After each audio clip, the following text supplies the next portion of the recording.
What's up, everybody? This is Ben and Michael here with a across the table after the fact, just kind of chit-chatting about our characters, character designs, random questions. Life, death, aftermath, We're here for it all, guys. We're here for it all. First roll to last failed death save. Nathaniel couldn't jump on today. He had some other obligations, but we figured we'd record something because that's what I try to do now, is every time we get a free chance, let's record something. Something will be fun.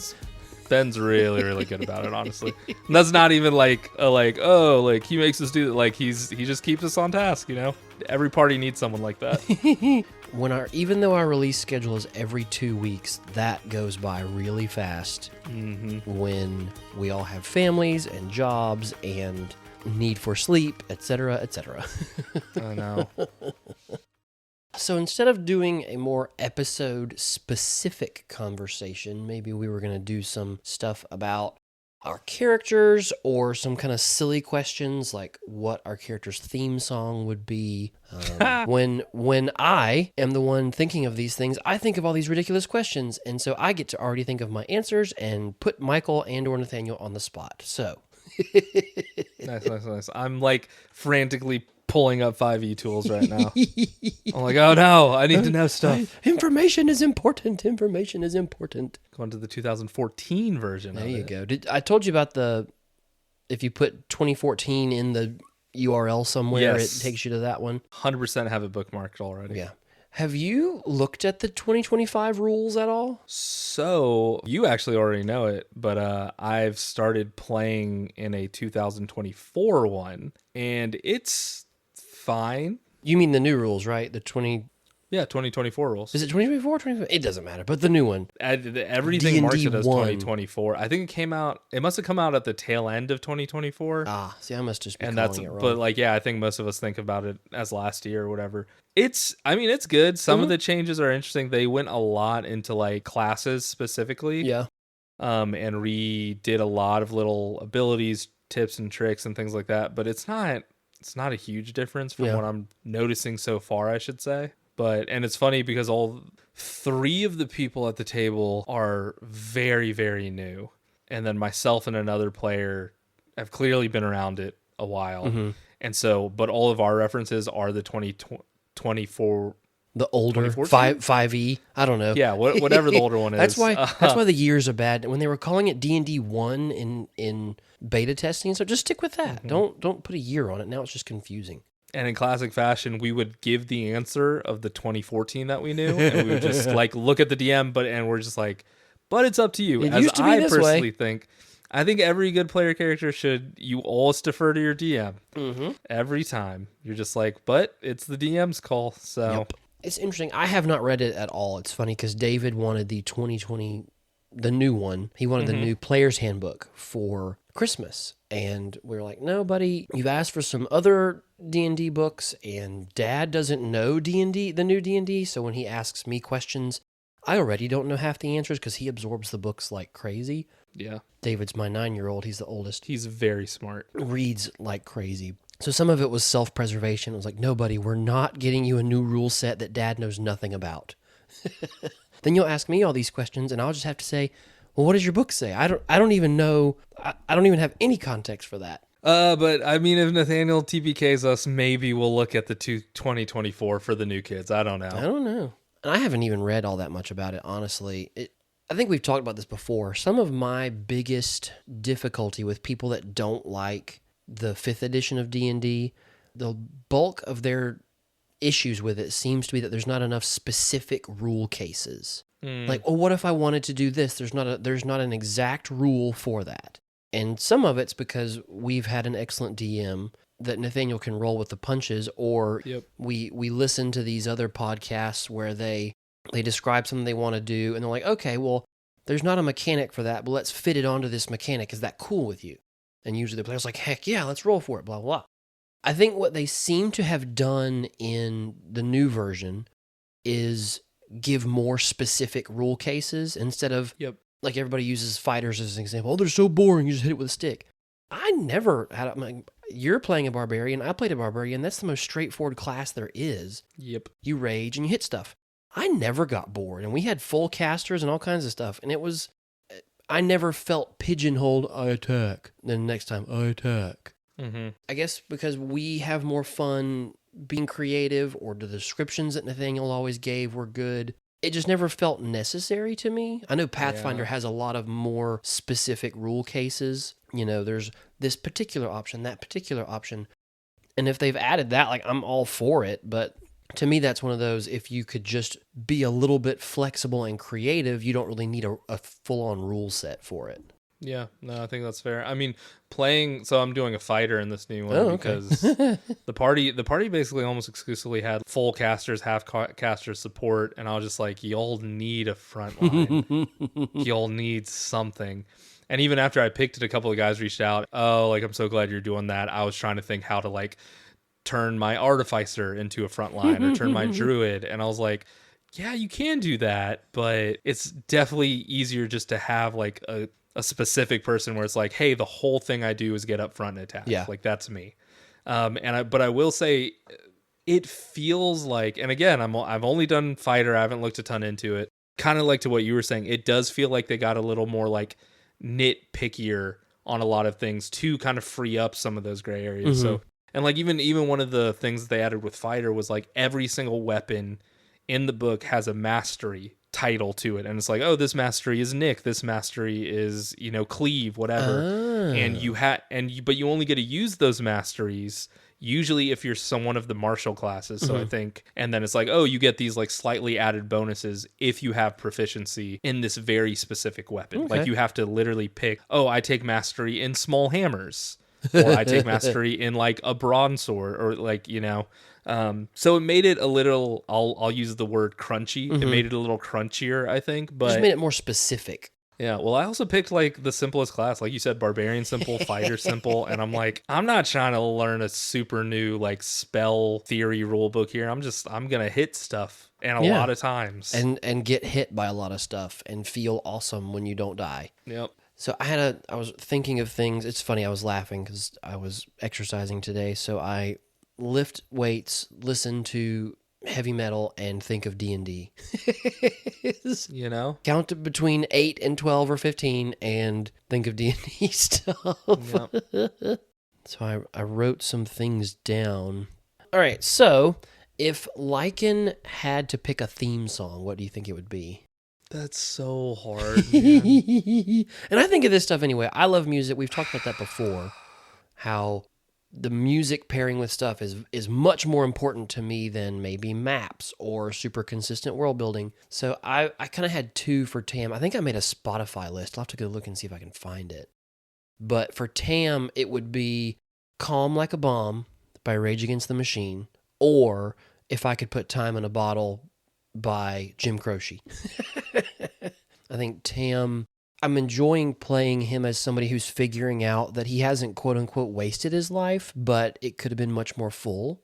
And I enjoy playing characters in general who have something that really sets them off. So Tam doesn't like bullies. Mm-hmm. I played a monk in another very brief campaign who, anytime kids were in danger, he freaked out. Just went in, beat the tar out of everybody. So I enjoy having somebody that's got generally a calm or pleasant demeanor, but then if you cross the line in this specific area, you done messed up, Ron. I got incredibly quiet because I'm like, wait, I think I actually talked about this at one point. Did we? I don't know. I did. I literally looked back. I will read verbatim from our text thread real quick. You asked, I'm working on a playlist for Tam. Don't know how I haven't done this yet. And I'm like, I actually have a couple ideas for Lycan. I really want his theme song to have a violin or some kind of string element to it. And then I sent you a song called Impossible. It's called Impossible-Live by Two Steps from Hell. Oh. Thomas Bergerson. I don't know. I just remember listening to it. Oh, I could see, because I think the hard part is I'm trying to go so like sailor sea shanty kind of with Lycan, and that's not in a lot of super popular music. Yeah. but I've also really liked the sound of strings in music. Okay. Just like kind of where they don't sound like they should belong or something, like kind of some of the more classical instruments just being added into more modern music. And so I was just trying to think like, man, I could see him getting in that battle focus, really going to town, and then kind of just this build up of a song of C and string. And Okay, I'll have to listen to that one. yeah. Did you ever listen to Yellow Card? No, I don't think I did. They're like a super peppy pop punk band, but they have a fiddle. Yeah, no, I'll check it out. It's really good. I still listen to them a lot. What's it called? Yellow what? Yellow Card. Card? No, I'll check it out after this. Ocean Avenue is an amazing album. That dates me, but there's one called Way Away that as soon as you said that, I was like, okay, yep, that would work too. Yellow Card is an American rock band who formed in Jacksonville, Florida in 1997. Mm-hmm. I was 4. We listened to Ocean Avenue on the way to lots of basketball games in minivans. Nice. That you won. I wouldn't go that far. No. Hey, they don't know, man. They don't know. When I start for 4 years and am currently 5'8", it ain't good. I was not any taller than this in high school. All right, here's another question for you. Outside of combat, we just take too much damage. How would you like Lycan to die? If you knew his death was coming and you could orchestrate it, how would you do that? Like not in battle, like not fighting? Well, I mean, it could be that, but outside of, maybe the reason you picked the fight with the guy that was too strong was to save somebody or something, but, because, most deaths in D&D occur in combat. Yes. So. Yes. There's like some type of popular theme, I think. This will also age me because I've never really had an Instagram or anything. But I got one a couple years ago, and there was like a little theme at one point where I saw a lot of people being like, girls want to go peacefully in their sleep, men want to go out, and then it would like jump to scenes from like Independence Day, like driving the ship straight up in, like yeah, exactly, yes, and just like complete self-sacrificing moments, and of course I'm like, that's how I would want Lycan to go out, like holding the line while everyone else is retreating. Okay. Taking something or putting myself in the place for his older brother, or younger sister, to get them out of harm's way, and just being like, yeah, I'll take this for you. Yeah. Like happily as well. That's kind of the general theme that I'm like, if I had to go, I would. And there's something, I don't know. I'm a guy. I'm a boy. It's just like holding the line and just like letting everyone retreat and being like, I will take all of this. Have you seen The 13th Warrior? It's a movie with Antonio Banderas. It's based on Beowulf. It's a kind of a hidden gem in my opinion. It's definitely not as well known. It's an amazing movie, loosely based on Beowulf. Anyway, this Arab dude ends up befriending all these Vikings, and they go to fight these creatures in the Vikings' homeland. But before they die, before they go into battle, they have this chant that they say. They talk about their family. Lo, there do I see my brother and my father and my sisters. I should be able to remember this. If I wasn't on the spot, I probably could. But basically they say they call me to take my place among them in Valhalla, where the brave will live forever. And they're at one point they're all saying this, and it cuts to all the different band while this just, insurmountable force is rolling towards them, and they're just getting ready to just sell their lives. Like exactly like you're talking about. It is amazing. It's a really good movie, very intense, not kid friendly by any stretch, but it's a good one.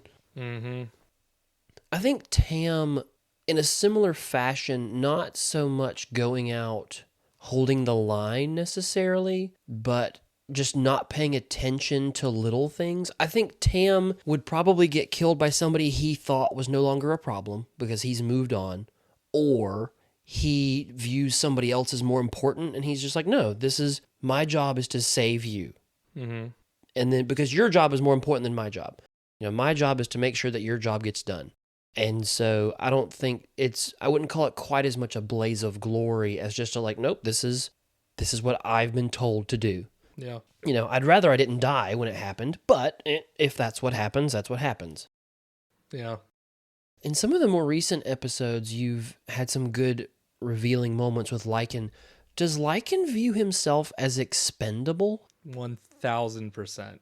It's so sad. Oh yeah, man. Like this is easily the most sad, like not a good childhood kind of pet character I've played.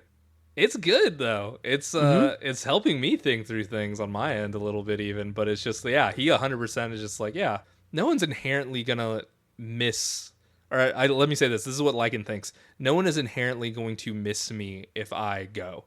Like no one's out there looking for me currently. You know, maybe my siblings, maybe a couple of the relationships I've made at this point matter a bit, or they would care.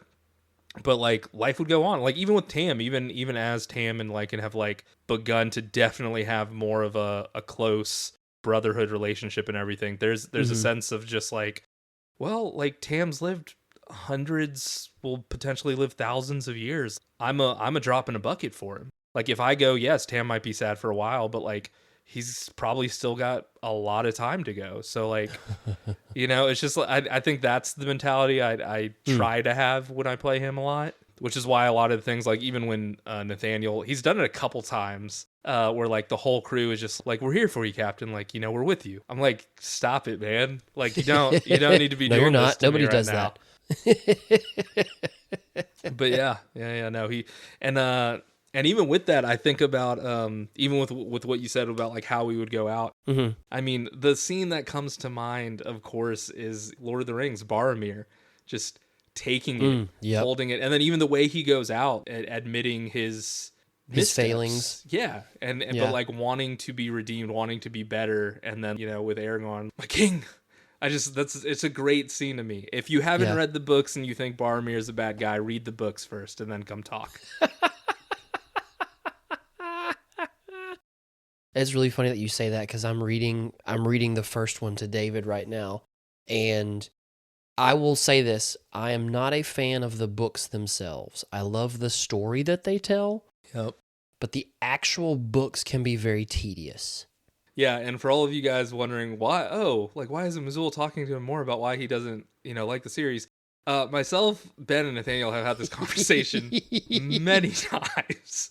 We have accepted that is Ben's stance on the books, and it's fine. It's fine. Do we agree with it? But it's fine. So my oldest is 3, and she's not at the stage fully for like full-on novel reads quite yet. She's still like, oh, I'll do the longer books, but with pictures kind of stage. Yeah. So she loves it, which is great. I'm like, yes, read, want to read. And then it's almost like a little like, you want me to read an 18th book to you today. Yeah. I'm very tired, and I've read you so many, but reading is never a bad thing. My biggest beef with kid books is how few words there are on each page. It is so difficult for my stubby fingers to turn those darn cardboard pages that, like what the Sandra Boynton books, we got a bunch bedtime, of those are great. I love them. We had a lot of them memorized because we read them so much. But turning those pages is a nightmare because I can't turn them fast enough while I'm reading the 4 words on each page. We're plugging lots of different stuff tonight. Yeah, we're all over the place. We're throwing junk out here, people. But junk, you know what? But I haven't been doing this for months, so I'm having a ton of fun. This is great. This is just 2 friends talking in a loose theme of Dungeons and Dragons and being dads to small people. Oh, here's a question for you. So, for your backstory for Lycan, did you come with most of that kind of ironed out, you think? Or did you and Nathaniel work on it a good bit? Or did Nathaniel have more, you just kind of gave him a framework and he populated it? Because I know with Tam, I had his kind of recent backstory sort of in mind, but other than that, there was it didn't really matter to some extent for how I was going to play the character. But a couple of months in, I'd been thinking about it more just because thinking about the chance that we might go back to the Kingdom of the Wood and what that would be like for Tam. So then I did a lot of, how about this to Nathaniel? And most of the time he's like, that's awesome. That's great. Because he's a kind DM, but also I wasn't taking any big swings, So it was easy to just be like, yeah, I think Tam's dad's alive, but his mom's not. Do we know why? I don't. Nathaniel might have an input on that. But things like that we kind of built together, but it wasn't very structured for me, at least. Yeah. I think similarly, man. I mean, it's just so funny that Nathaniel doesn't get to join us on some of these because we just kind of sing his praises a little bit. No, 100%. I gave him a loose framework. Like, I had an idea for a sailor, and I was like, hey, like, I think he's going to, like, low key kind of like have run away from home because he was a tiefling born to humans. And, you know, there's just a lot of stuff mixed in with that we've gotten to some of it, not all of it. And then I think the background I picked like revelry pirate. And so I was like, oh, like, yeah, he can be, you know, in crime to some degree or whatever. That's fine. And then I think Nathaniel just came back. Okay, this is what I have. What do you think about the Wandering City? There are 4 main crime syndicates. Oh, there. so all the crime families was not in yours? No, man. That's awesome. He just pitched it. He also pitched the Wandering City, the city on the back of the giant crab patron. That wasn't anything either. I think the only thing I added was, I think one of the reasons he ran a crime family is because one of the things I knew, I was like, Lycan will have a bond and a good relationship with his 2 siblings. Okay. Because everyone else treated him a certain way because of how he was born and into specifically what family he was born into, being a tiefling. But his siblings are his siblings. Right. And they will love him to some degree unconditionally just growing up together. But I was like, I think once he pitched that, I mentioned how like, oh, I've also really liked the idea of like, you know, kind of in Yakuza or like some Asian cultures, like elder brother and honor and family and all these kind of things. And again, he just ran with that. He's like, okay, well now I'm going to break down like the hierarchies of all these syndicates now too. And yeah, it was so very loose framework. And then he just populated the rest of the backstory, and I couldn't be happier with what he ended up throwing to me. This is great. I'm like, this is really cool. So, but yeah, I'm very interested to see if we ever make it there, and if we do, how long we will even stay. I feel like there's no way we can't end up there, just because it is so important to Lycan's character. Yeah. You know what I mean? Not that it's important to Lycan that we go back, but that his past informs his character so much. Yeah, it does. I feel like Tam's past does not as much, maybe because it was just kind of a boring past. It wasn't as interesting. Like Tam got set on the path of adventure because he was given orders to accompany somebody. That's it. You know, he's a cleric for a slightly different reason, but I mean, he was just a soldier following orders. There wasn't a lot of autonomy in him choosing to do something or leaving a place. Yeah, no, that's fair.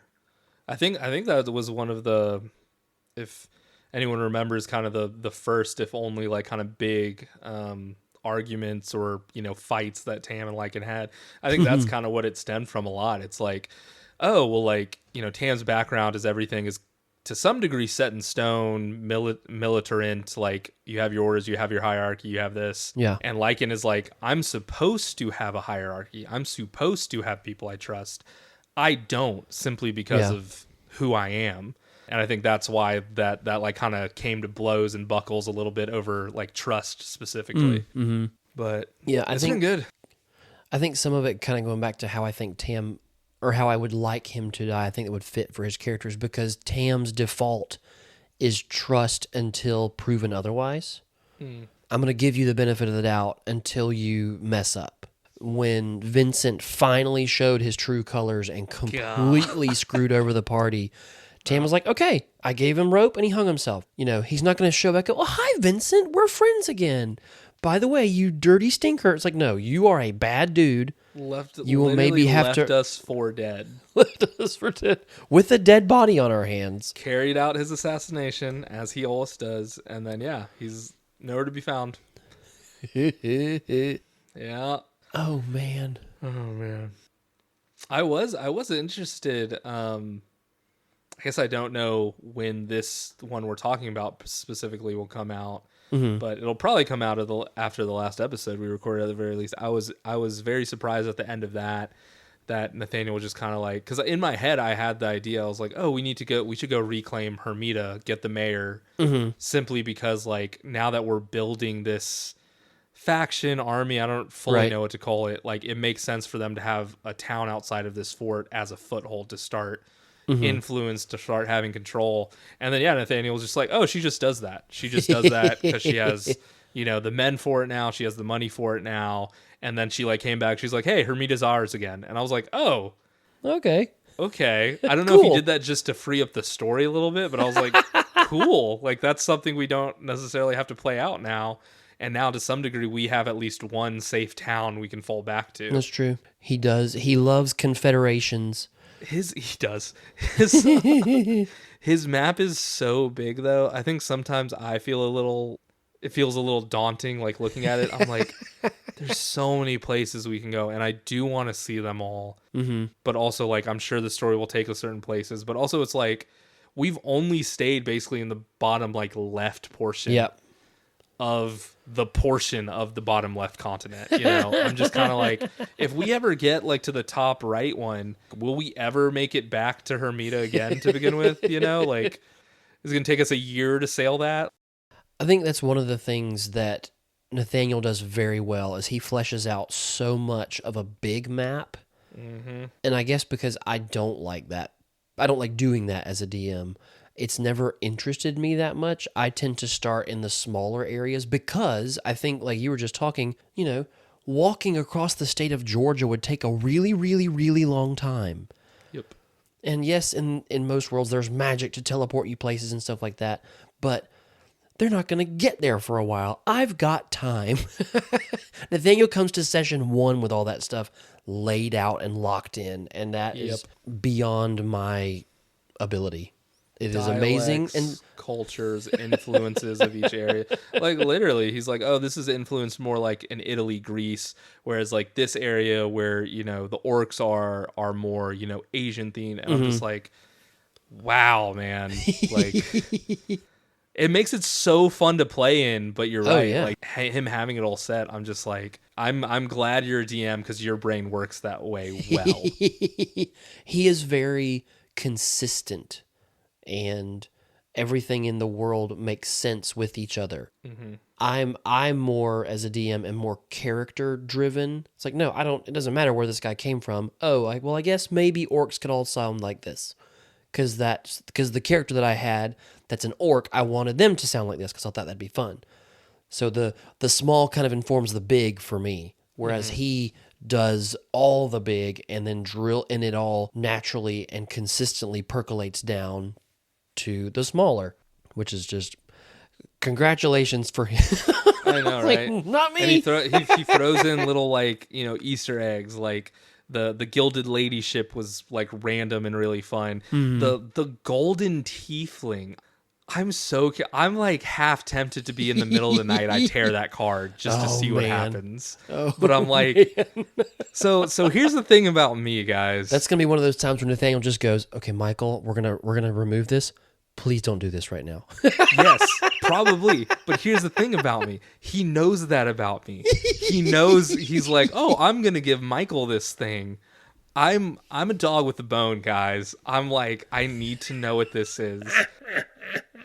So very well, I might try to do it, and Ben's right. It might be they both stop me and it's like, hey, we can't separate the party of 2 right now. I'm not prepared for this right now.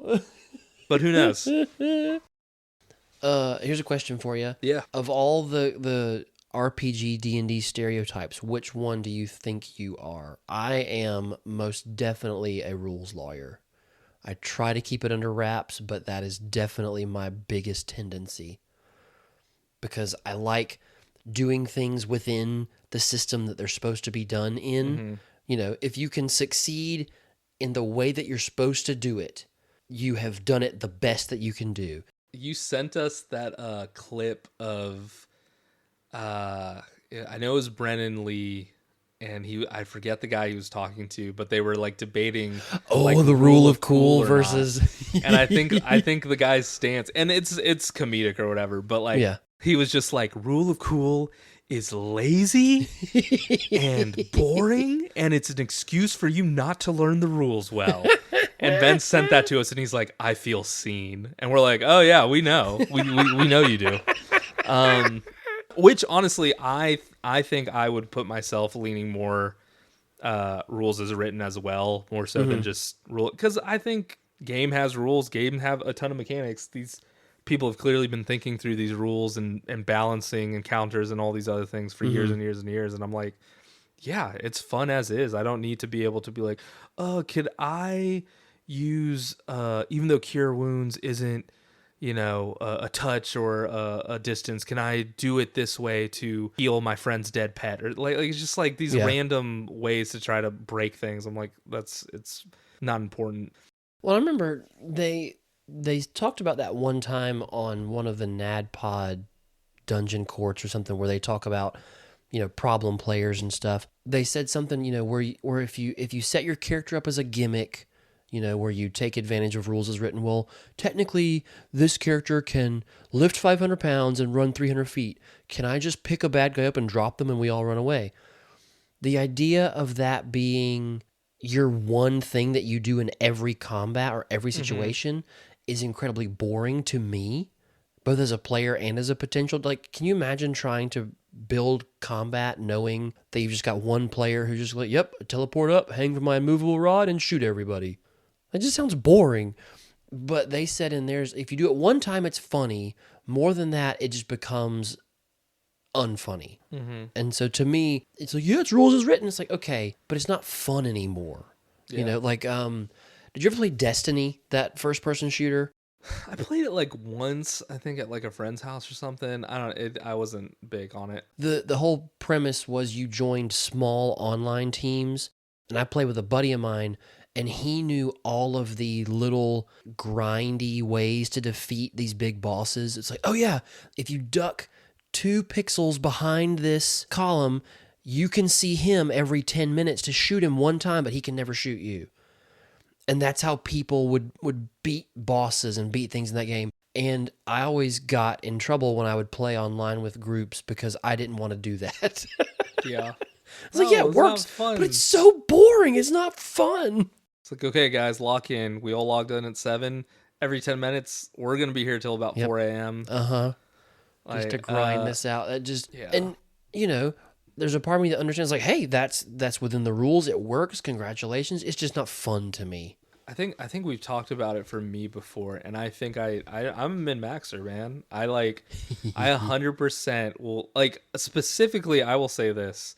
When I'm setting up my character, I'm 100% like, I will make this man the most efficient spellcaster, half-caster, martial that I possibly can. And then once we're actually playing and a story actually starts to take place, then I don't mind, quote unquote, like ruining some of what I've built, because I'll be loosen it up a little bit. Yeah, because of this thing, this situation, or this, bad guy we've chased, or these last like 8 sessions we get a level up, it would make more sense for me to kind of do this now, or to fall into more of this fighting style, or this spell or feat or whatever it might be. Yeah, even though it's not optimal damage per round or something. Exactly. But like initially, like even right now, my fighter that I built in this other one, so with the masteries you can do like Nick and all this stuff. Essentially, I can already, if I use my action surge, I can already have 5 attacks. Oh my gosh! With my like proficiency bonus added to each one of those, because I did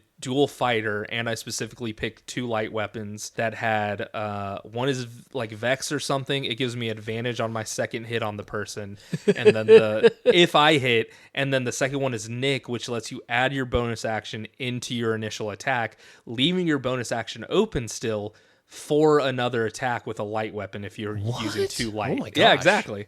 So that's what I'm saying. That's the crunchy stuff where I'm like, if I will take 5 attacks at level 2. Thank you. Yeah, like if I played my cards right, I could get, what would that be? I could get 40 damage if I got max damage on all of those as a beginning level 2. And it's just like, you shouldn't be able to do that. And like, optimize with spells and some other feats and stuff. So anyway, all that to say is initially, yeah, hey guys, I love math. Okay, I do chemistry stuff for a living. I'm a big fan of math. So I'm gonna crunch all the numbers. I'm gonna figure out the right feats and bonus actions and actions and reactions. So I fall into that stereotype for sure. But I loosen up once we're in game. Mm-hmm. Like that's when I'm just like, oh, okay, we can. This is fine. Oh, I feel like multi-classing now because I think it makes sense. Mm-hmm. All right, I think I ask you this about once every 3 sessions. Okay. What is your level breakdown for Lycan? Are you going to level up? I know you're barbarian and warlock. Are you planning to level them both up as you go along, or? So we just hit level 6, I believe. Yeah. So I am hitting barbarian on this one because I get my subclass. Mm-hmm. Are we talking about that? Are we talking about what we picked? If you want to, yeah. I mean, this might come out a lot later. Yeah. I'm going wild magic. Yeah, we talked about that. I'm going wild magic because, like, initially when I had the idea for Lycan, another thing that I like to do, even though I try to maximize my guys, is I like to think about little combos that, like, don't make a ton of sense. And so I thought it'd be really interesting because there's the whole rule, like, oh, if you're a barbarian, you just can't cast spells and you can't hold concentration. I was like, okay, but like, what if you could? Like, what if you could be a barbarian that uses magic? Which is why all of my magic is non-concentration, right? And I'll do it before I go into the focus. But Wild Surge gives you magical effects once you rage, which is really cool. And I think, and I'm gonna like reflavor them. Like, you know, actually, if I roll a 1 on a D8 when I rage, it's perfect for Lycan because shadowy tendrils lash out, and they're gonna be claws. And then another one gives me like essentially like a misty step every bonus action if I want. Nice. Another one has like little creatures that like just appear and blow up. Currently, I'm thinking about changing them to like, because it says they look like either a flumph or a pixie. I don't know what a flumph is. Oh man, it is one of the more ridiculous looking DnD monsters you will ever see. Because of that, I've thought about like, oh, I think I'm just gonna use like koi fish instead. Okay. I think like koi fish will pop up and be like swimming through the air like normal, and then they explode. Let's see. I can magically infuse a weapon. Now with wild magic barbarian. Every time you rage, you roll on that table, and it's a smaller table. Because on the wild magic sorcerer, you don't roll on the table every time. You only roll on it if you roll back. But you also roll on it every time you use a spell. So it's one of those, you're rolling on it every turn to see if you have an effect. Anyway, so that's cool. Every time you rage, you get to roll a D8, and one of these things... I mean, all of them are like honestly pretty good too. I think the worst one is essentially, and it's not even bad. You get a +1 AC to bonus, and all ground within 10 feet of you is like difficult terrain. Like that's like, in my opinion, like the least kind of helpful one, but it's still pretty helpful. So I really like the illustration that goes with that subclass. I think it's in Tasha's or whichever book it's in. It's this elf that looks like they're going a bit insane, but they've got this manic grin on their face that it just makes me very happy. Which and I think I'm going crazy. Magic's coming out, y'all. I know, and I think it works well too with everything that just happened, because I'm like, Lycan's all over the place right now, and he's had magic. And again, like I tried to verbalize that, play that in the last session, like when I was like recreating Crawford and everything, and just, this is all he's feeling, and he's feeling a little crazy and lost and confused. And so I think it makes sense too in the next sessions, his magic is going to kind of go wild. Just a little haywire. Okay, on the he's fritz. not going to be able to focus quite as much. And so but I think I'm barbarian from here on out. I'm pulling up warlock real quick because I'm 3 warlock and I'll be 3 barbarian now. And so on warlock, if I dumped more into it, actually, I think at some point I will dump 1 more into warlock just to get. Oh wait, never mind. No, I lied. I would have to dump 2 more into Warlock to get a higher spell slot. And I don't care to do that. So I think I'm Yeah. set at 3 because that gives me my general magic as well as Eldritch Invocations, which allow me to do the whole like max healing thing. Which was my real goal, honestly, when I picked Warlock with Barbarian. I was like, And that was some of what we talked about with our 2-person party was a little bit, we did have to kind of dovetail each other's characters into like, there's only 2 of us. yep. And so I was just like, well, let me make myself really easy to heal. So even if you as Tam want to like, I'm just going to save my weakest healing spells for him. Your weakest ones are still going to be what, like 1d4 plus 4 or something? Yeah, eventually, yeah. So I would just max get 8 every time. That's one of the, I wonder if they fixed that in the new D&D is the whole healing mechanic is a little bit broken because there's really no need to heal somebody ahead of their turn. Ahead of them dying, I mean. Other than maybe you might lose a turn one time. Yeah. But that is one of the things, too, with some of the loot that we got from the vault ship. Tam has been a little bit more frontline just because of the nature of the bad guys that we fought. But also, with a shield, my AC is a lot better. But with this +1 longbow we got and these archery bracers, if Tam wants to start shooting people, he's going to be a menace. But also, we start getting more healing spells that I can just kind of pop up next to Lycan and wiggle around a little bit, and you'll keep getting healed while I stay 60 feet away shooting people. Yep. We got to come up with some type of code too to be like, not doing great. Because was it the last combat where I literally got down to like 1 or something, or like 2 or something? I had like at the end I had literally 1 hit point. I don't look at that as metagaming. There was some combat where I got crazy low and I was like, any healing to me would help a ton since I get to max it out. But I didn't want to blatantly just be like looks at you in his focus and is like, heal me. Like that. That's not how that would play out at all. That makes sense because in his focus he wouldn't care. But that's also some of Tam's, the way that I play Tam and his character kind of curtails into that little bit broken, using the rules, slightly, abusing them a little bit is, yeah, people go down, I just pop them back up. You'll be all right. I know how that works. We'll do the long healing after all the bad guys are dead. Tam has seen the good that long rests do. Yeah, I was very close to taking a level of fighter because when your first level of fighter kicks in, you get a fighting style, which means you can add a little bit to your AC if you pick a certain one.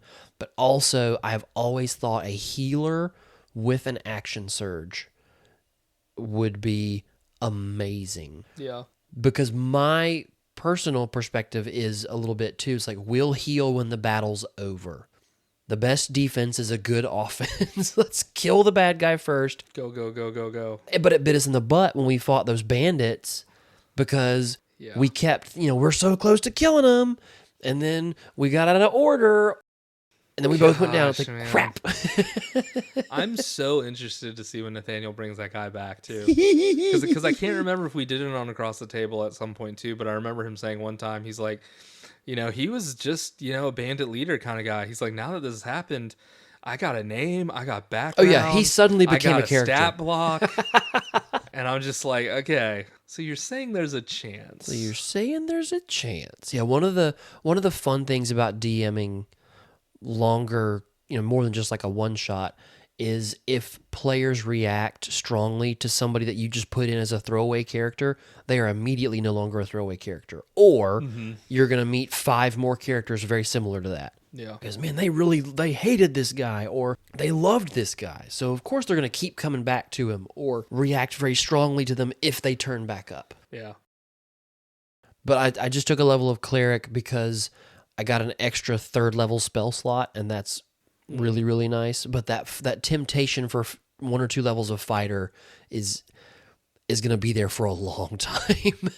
Dude, I don't know if I've ever said it on here. I think almost if you're gonna multi-class, I think almost every class should multi-class with fighter. They're just you get extra attacks, you get fighting styles, and then specifically if you decide to get fighter up to where you get to choose a subclass, there really is a subclass for every type of fighting. Like my first character ever, I was Ranger Fighter, and I chose the archery one, the Arcane Archer, and I got some really cool, fancy, magical like archery shots, and it ended up being a great build. I like Fighter a lot. This newest thing that I'm doing right now will be the first time. Although it's funny because I almost broke it. I was like, should I dip into Barbarian? Like, but I've not. I guess in your home game, I played a straight single class.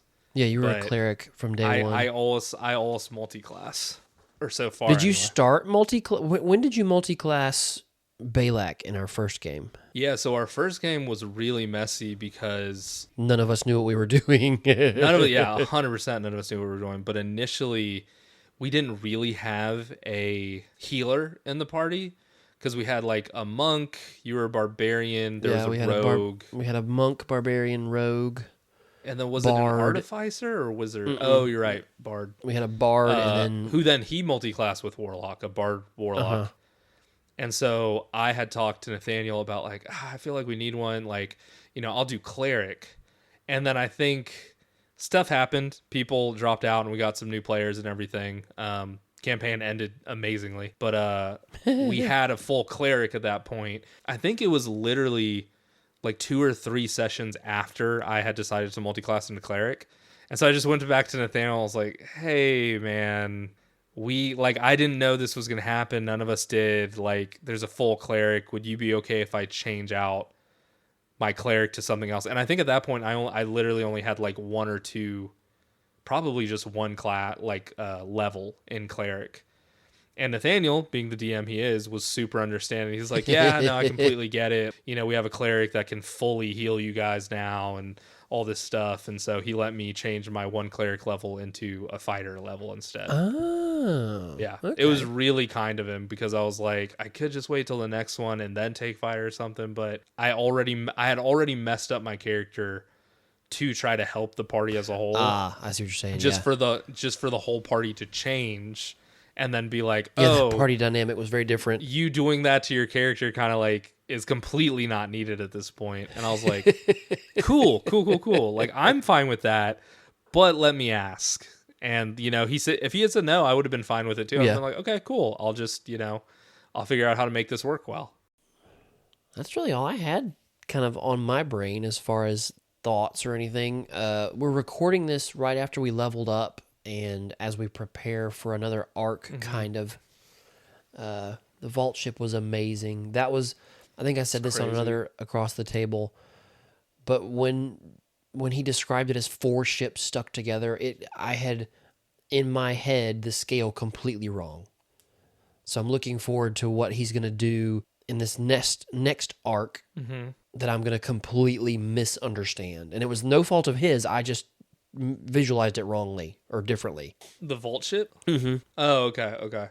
Yeah, I'm excited for it because we're going to stop by the ruins of the Cloud Elf, like, historian guy on our way to your home. So I'm also curious to see your, Kingdom of the Woods fleshed out a little bit more. Yeah, that was one that we spent a lot of time talking about, kind of in the midst of the 3 months in. Oh, let's actually finish out Tam's backstory.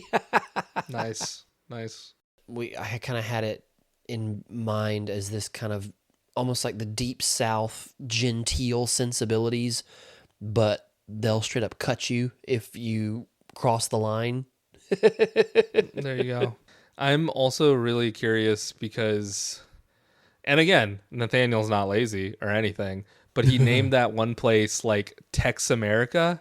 That like Tex America, yeah, where Penelope's from, and then that last saint of Hachiman I just talked to is also from. Yes, thank you. I was like, I know there was a second person from there too. I was just like, what is that place like?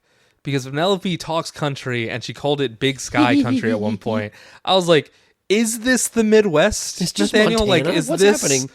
Yeah, I'm just like, I'm so curious. I'm so curious I about go that there spot. now.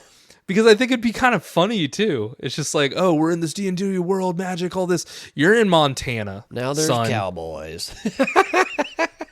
Although I gotta say, one of the things that he introduced, and I don't know if he got this from a book or whatever, the sand elves. I have no idea. When he like introduced that commander of Lady Cassian, I was like 100% like, if I die, I'm a sand elf. I'm one of those. like you have to make a stat block. You got to give me like racial traits or whatever. Like I'm gonna be a sand elf because they sound awesome to me. If I ever play an elf, I'm gonna try to somehow convince whatever DM like, hey, call him up 10 years down the road. Nathaniel, let me talk to you. Sand elf? How do we feel? Yeah, how we feeling about that? Well, that's as good a place to end as any, I guess, singing Nathaniel's praises as we often do. Yeah.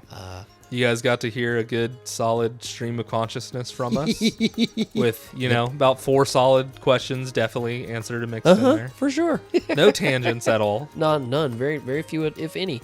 No random 90s action movies mentioned or 2000s era pop punk bands. So there we have it. And when I edit this, whenever it goes in, I will probably put links to some of these things in the description just so that you can all see how dated we are. But also, according to some of our demographics, most of the people that listen know exactly what we're talking about. Nice. Preaching to the choir a little bit. We try to make a family-friendly kid one, but, we got a bunch of 30-plus-year-olds listening. That's what I want. Well, and we're 30-plus-year-olds, so... 100%. That's what we talk about is 90s-era cartoons and things we were allowed to do for ourselves when we were teenagers in the 2000s. All right, man. Well, good as always to chit-chat, and thanks, everybody, for listening. We'll catch you guys on the flip side. Yeah, thank y'all. Bye. Bye-bye.